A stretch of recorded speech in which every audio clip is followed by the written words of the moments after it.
Hey there, welcome back to White River Homestead. I'm Shy, and I'm so glad you are here.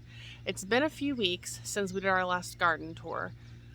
The garden has taken off, things are growing like crazy around here, so I want to update you guys for the end of June, summer 2021 garden tour.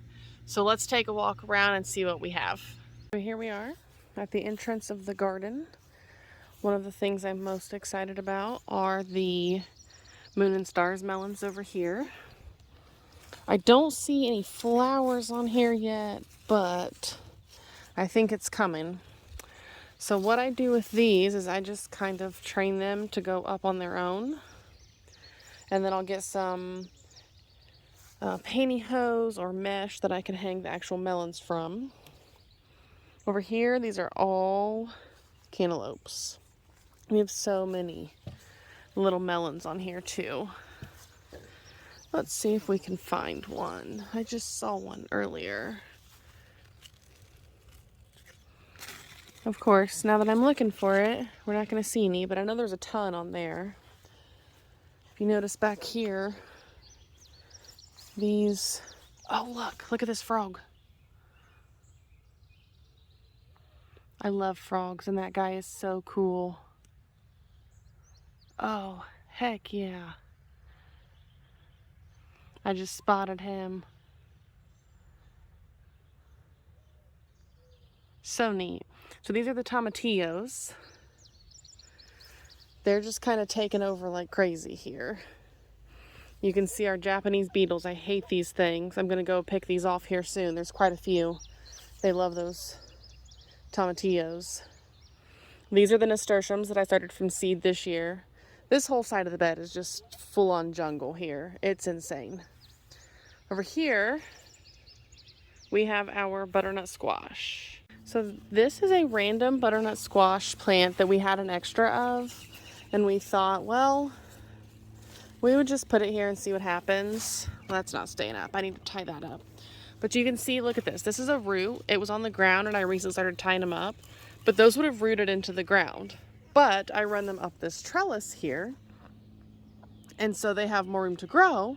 And they're easier for us to pick. But look at some of these squashes. Oh, that guy's looking good. We can go down here. You can see another one. This squash plant's going crazy. Look at the little baby squash there. Look at that guy. So cute. And then we have some other melons down there that are doing really well. And we will go ahead and move on over to here. These purple tomatillos are taking over this entire bed. The nasturtiums aren't loving it, but that's okay. We have some peppers hidden under here. I need to tie these up so these peppers can get some sun. But we do have some pepper plants hiding down here under these tomatillos. They're doing pretty well. These calendulas are going crazy. I can't wait to see these ones all open up because they're beautiful. This lettuce went to seed and we're just letting it go. I recently transplanted this marigold, so he looks kind of blah, but he'll be happy in his new home. These are volunteer nasturtiums. I love this pink salmon color, and they came back this year, and I said I have to keep those. If we move on down here, you'll see I cut this comfrey plant back a couple days ago because I'm drying the comfrey currently, and I'm going to make a comfrey salve. But if we go down here, look at this. This is a new leaf, new leaf, new leaf, new leaf. You can see several new leaves back here. Lair pointed these out to me earlier. I just cut this a couple days ago, and that comfrey's already coming back. That plant is crazy. This tomato plant wasn't doing so hot, and now it looks kind of wonky, but it's finally starting to take off and do something, so I need to get it tied up over here, but it's working its way. Here we have our Dr. Witchy's tomatoes. Look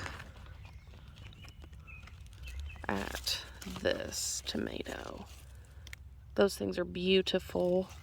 I can't wait to watch them ripen. And then we have our purple Russian tomatoes right here. Going all the way up this plant. We have several of these over here, which are, our Kellogg's Breakfast. We had these last year, and they're a really good yellow tomato, and those are looking really good as well. And then our Black Crims are starting to come back. Something happened here, and they weren't looking so great, but they're doing a lot better now. So I'm thankful for that. I'm really excited about these. Are not jalapenos. These taste like a jalapeno, but they're not hot, and I don't like hot stuff, so that's wonderful for me. If you look over there, we have the St. John's wort doing wonderful.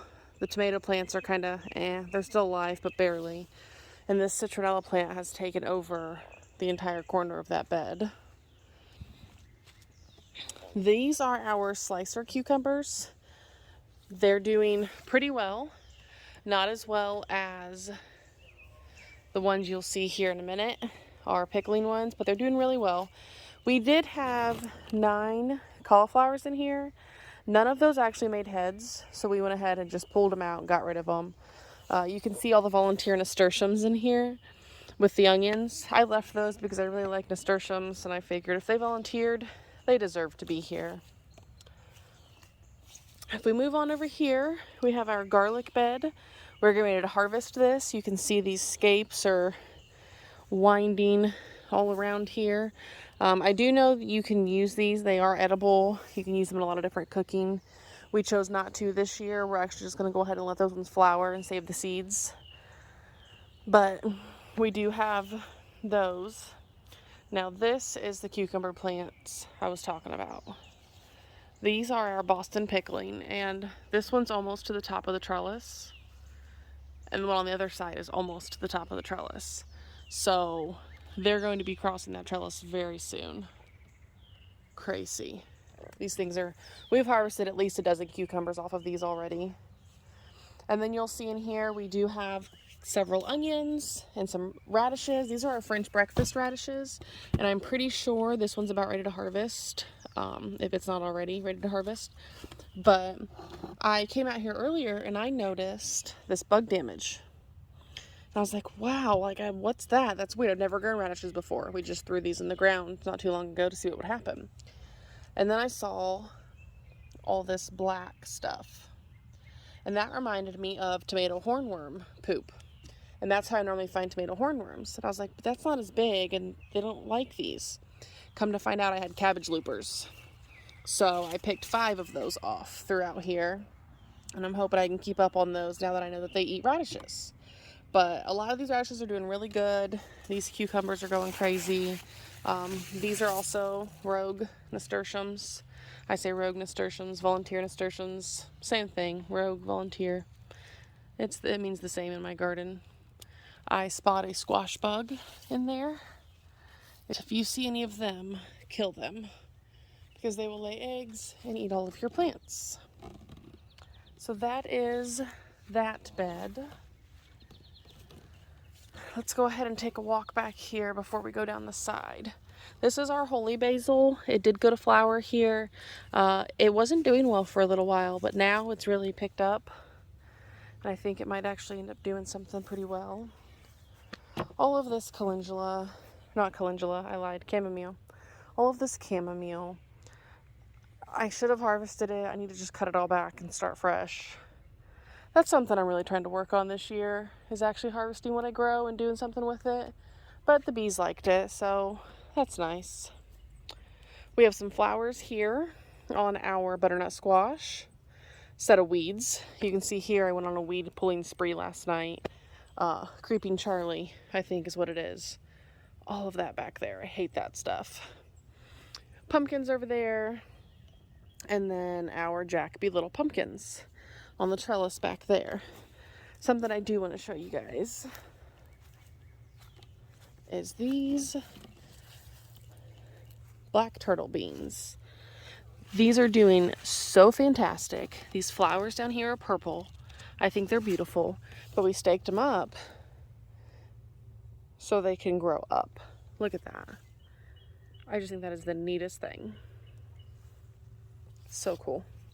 So with those They are dry beans.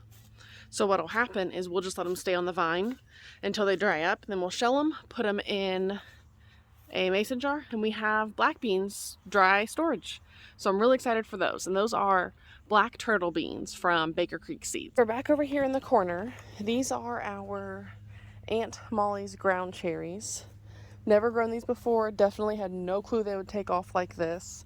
We have not harvested any of these yet, but they do have these little lanterns is what I call them, pods, whatever, but I call them little lanterns, like the tomatillos.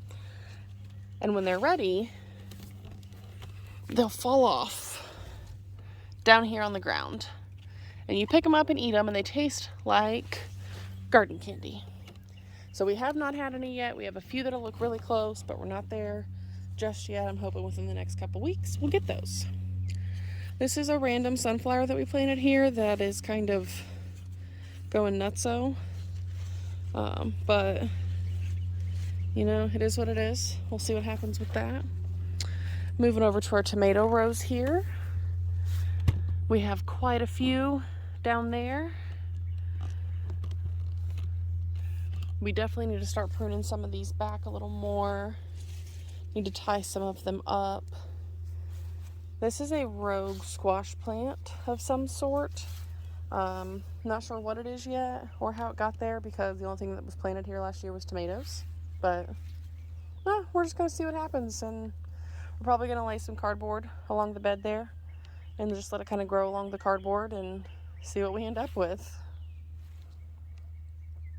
Look at this tomato down here.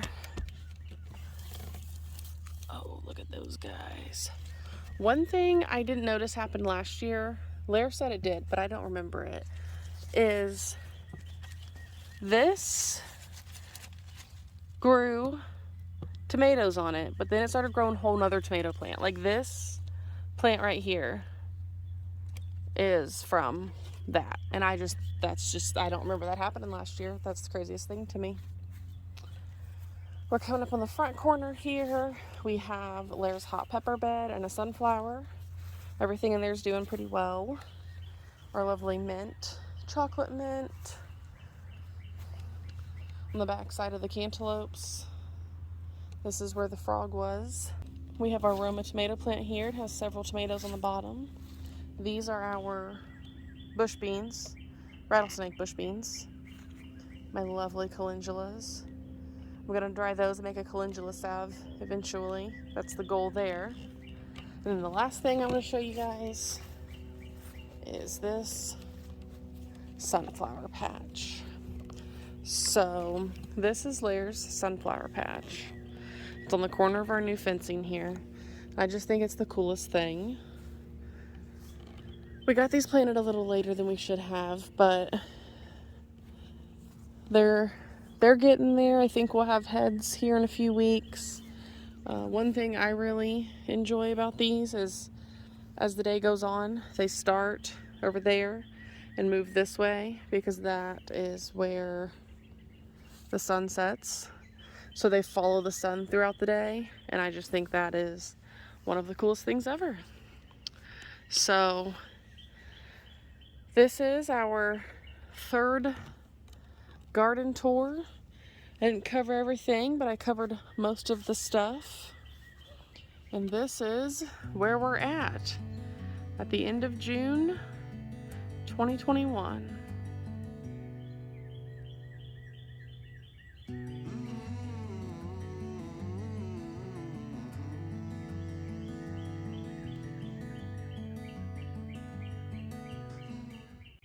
Thank you so much for hanging out with us today during this third garden tour here at the end of June.